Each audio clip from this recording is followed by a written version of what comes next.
Hey, it's Mark from Caliber Home Loans. So exciting news. The VA announced late last week that they are lowering the funding fees for VA home mortgages.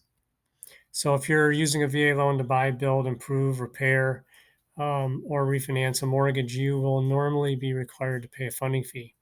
Now, the funding fee is a fee. It's a percentage of the first mortgage amount.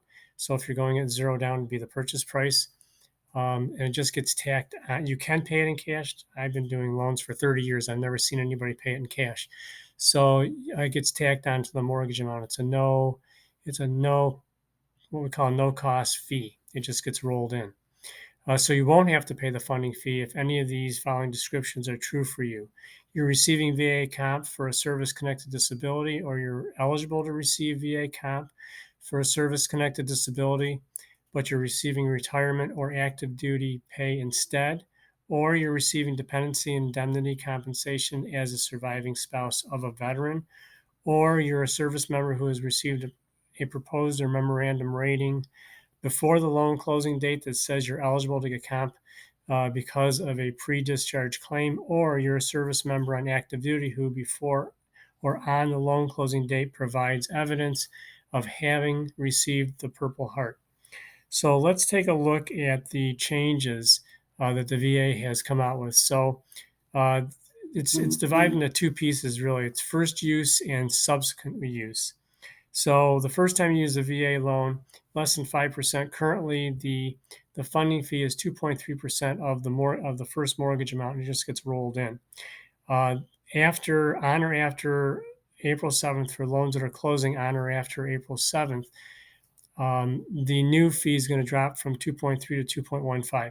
So if you put less than 10% down, but 5% to less than 10% down, it goes from 1.65% to 1.5, and 10% down or more, it goes from 1.4% to 1.25%. You can use VA loans more than once. A lot of people don't think that that's true.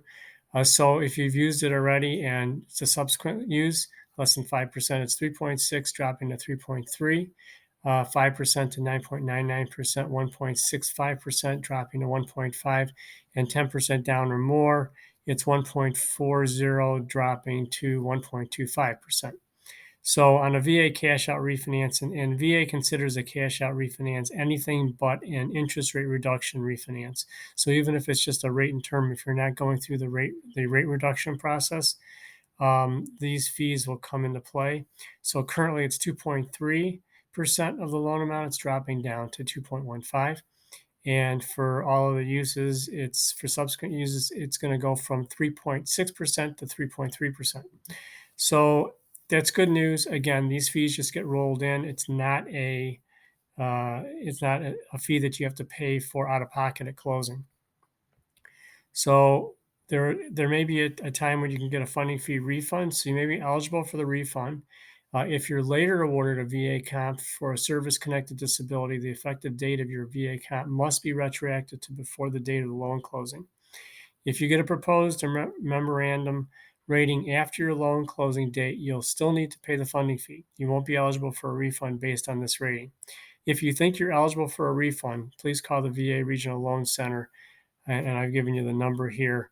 Now, we check to make sure whether you actually are eligible to have that funding fee waived or not. We do that right up front. As soon as you fill out an application, our office, our military division will reach out to the VA and order what's called a certificate of eligibility. That certificate of eligibility will let you know if you if you are eligible to not have to pay the funding fee. So that's the easy way out. Or you can also get this yourself, but we will order that automatically on your behalf. So if you got any questions, give me a shout. Let me know how I can help you, and we'll go from there.